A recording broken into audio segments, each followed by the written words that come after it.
Fais cet investissement-là. Investir dans la vie de quelqu'un, c'est une application d'amour. Et dans la vie de quelqu'un, tu es en train d'investir dans sa vie. Si ce n'est pas lui qui va avoir la reconnaissance, qui peut être reconnaissant pour te rendre tout ce que tu as fait dans sa vie, Dieu va susciter des milliers de personnes de fait dans ta vie, de te récompenser des bienfaits que tu as commencé à faire depuis longtemps. Dans la vie des gens, Dieu va te récompenser. Tu n'auras les retombées. Un retombée des bienfaisants, un retombée de quelqu'un de bon samaritain, un retombée de quelqu'un de bien, ne sera jamais une conséquence du mal, mais de la bénédiction. C'est une source de bénédiction qu'après toi, tes enfants veulent continuer cette source de bénédiction-là. Donc lorsque tu investis dans la vie de quelqu'un, ce n'est pas pour toi, mais tu es en train de préparer ton derrière, ta postérité. Regardez, l'alliance entre David et Jonathan est basée sur les descendants, leur postérité. Et il ne parle pas entre les deux, mais par les descendants. Après eux, et après eux, les descendants. Quand tu fais du bien à quelqu'un, tu prépares ton arrière. Et la Bible nous dit, un homme conscient, un homme véritable, un homme d'amour, il prépare l'avenir de ses descendants. Il prépare la vie de ses descendants avant que lui meure. C'est pourquoi tu vois certains hommes, ils travaillent dans H-Crew, ils épargnent l'argent quelque part et ils bâtissent la maison. Non seulement qu'il y a une maison, mais ils veulent bâtir encore une autre maison, ils veulent bâtir encore une autre maison, ils veulent bâtir encore une autre maison, et ils bâtissent encore une autre maison, et ils mettent une structure en place comme une entreprise. Et ses descendants, ils savaient que ça leur manquera de train de la vie. Parce que lui, il travaillait dans un champ de cacao, dans un champ de plantation, et son père et sa mère fait 6 km avant d'arriver au village.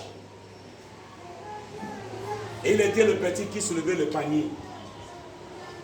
Il fait 6 km aller et 6 km à venir. Il fait 12 km à la journée.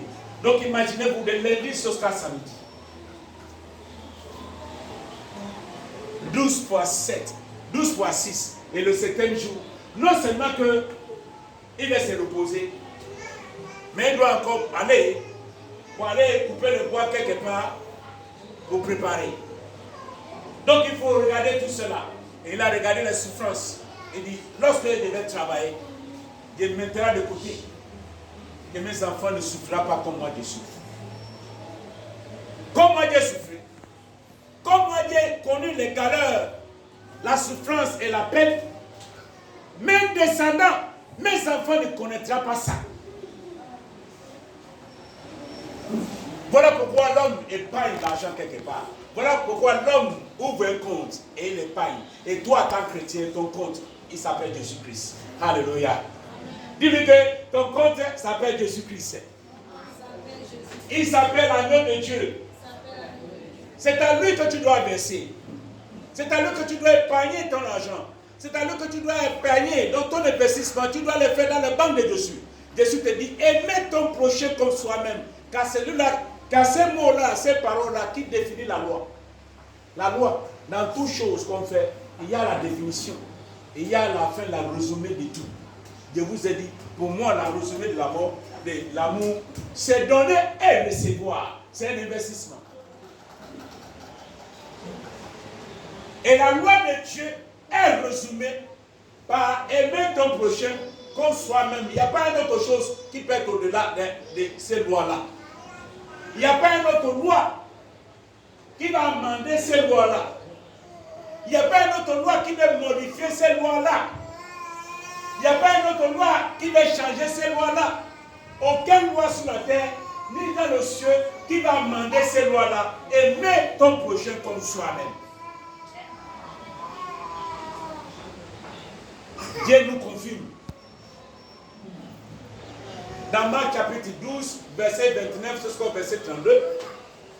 Dans Galates chapitre 5, des versets 13 jusqu'au verset 14. Et dans multiples versets que Dieu a confirmé cela, en aimant ton prochain comme soi-même. C'est ça qui définit la loi. dans notre présence dans la maison de Dieu ici. Il peut avoir son utilité, c'est lorsque nous mettons notre amour à l'application.